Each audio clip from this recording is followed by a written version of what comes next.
অনেক মুরব্বী মা বোনেরা আছেন, খালারা আছেন, চাচিরা আছেন, হুজুরদের উপরে ফতোয়া দেয় এই করতে হবে সেই করতে হবে, এটা করা যাবে না সেটা করা যাবে না। কিন্তু আমরা যে ফতোয়া দিলাম যেই লোকের সাথে জীবিত থাকতে পর্দা করতে হয়, মরার পরেও সেই লোকের সাথে পর্দা করতে হবে, কথা বলেন? এটার ধার ধারে না। ওই যে নানি কইছে, চাচি কইছে, দাদি কইছে এটা করতে হয় সেটা করতে হয়। মারা গেছে এক পুরুষ, একজন পুরুষ লোক মারা গেছে, কিন্তু এতজন পুরুষ লোক তাকে দেখতে যায় না যতজন মহিলা মানুষ তাকে দেখতে যায়। এই দেখা যদি পুরকা পড়েও যায় কত সব হবে? তার চোখের তো পর্দা শেষ হয় নাই, তার চোখের তো পর্দা এখন পর্যন্ত বাকি আছে, যে বেটা মরে গেছে তো শেষ। কিন্তু যে মেয়ে বেঁচে আছে তার সাথে পর্দা আছে, যার সাথে দুনিয়া বেঁচে থাকতে পর্দা করতে হয়, মরার পরেও তার সাথে পর্দা করতে হয়। এজন্য ওই যে নানিরা চাচিরা যা শিখাইছে পরে তাদের মেয়েরা, তাদের নাতিনরা, তাদের নাতিরা এগুলো প্র্যাকটিস করে। এই জন্য আমি বলছি যদি ইসলামকে সঠিকভাবে প্র্যাকটিস করেন, বাচ্চাদেরকে এই এই শিক্ষাগুলো দান করেন। প্রত্যেকদিন সকালবেলা সুবহানাল্লাহিল আযীম ওয়া বিহামদিহি ওয়ালা হাওলা ওয়ালা কুওয়াতা ইল্লা বিল্লাহিল আলিয়্যিল আযীম, এটা যদি প্রত্যেকদিন সকালবেলা 3 বার, মাগরিবের পরে 3 বার পড়তে পারেন, তাহলে হার্ট অ্যাটাক, ব্রেন স্ট্রোক, শরীরের যে কোনো অঙ্গ প্রত্যঙ্গ অ্যাটাক হওয়া থেকে আল্লাহ রাব্বুল আলামিন পরহেজ করবে। সুবহানাল্লাহ বলেন। ছোট্ট একটা মেডিসিন, সুবহানাল্লাহি বিল আযীম ওয়া বিহামদিহি ওয়ালা হাওলা ওয়ালা কুওয়াতা ইল্লা বিল্লাহিল আলিয়্যিল আযীম।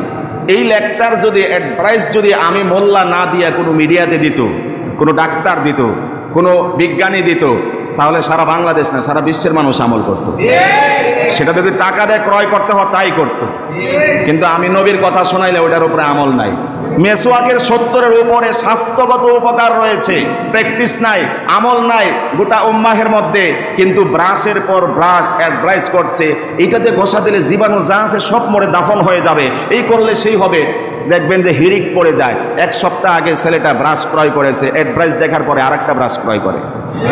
ওইটা যে মিডিয়া বলছে এটার উপরে তার আস্থা বিশ্বাস আছে, আমার নবী যেটা বলেছেন সেটার উপরে তার আস্থা আর বিশ্বাস নাই। বিসমিল্লাহিল্লাযী লা ইয়াদুররু মা ইসমিহি শাইউন ফিল আরদি ওয়ালা ফিস সামাই ওয়া হুয়াস সামিউল আলিম। প্রত্যেকদিন সকালে 3 বার, সন্ধ্যায় 3 বার যদি পড়েন, সকালে 3 বার, সারাদিন বিপদ আপদ, বালা মুসিবত, সড়ক দুর্ঘটনা, রোড অ্যাক্সিডেন্ট থেকে আল্লাহ হেফাজত করবেন। আবার যদি সন্ধ্যাবেলা পড়েন, সারা রাত্রেও আল্লাহ এই ধরনের হঠাৎ আকস্মিক বিপদ আপদ থেকে হেফাজত করবেন।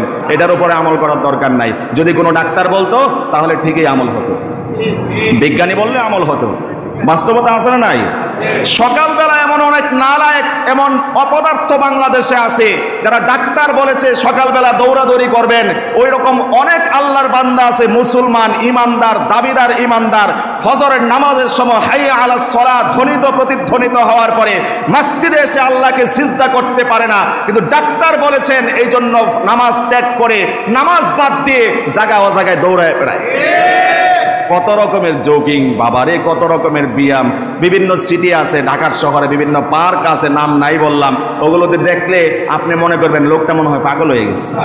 যদি গ্রামগঞ্জ থেকে হঠাৎ কোনো মানুষ এসে দেখে ওর যে অবস্থা, ওর যে প্র্যাকটিস, এই ধরন দেখলে মানুষ বলবে নিশ্চিত পাগল হয়েছে, এই জন্য এমন বিমারি দেখাইতেছে। আর যারা সবসময় দেখি তাদের কাছে কিছুই মনে হবে না। এই জন্য বলছি যে ইসলাম যেটাকে বলে সেটা বাচ্চা সহকারে, পরিবার পরিজন সহকারে প্র্যাকটিস করার চেষ্টা করুন। সওয়াব আর জাযাদার করবেন কে?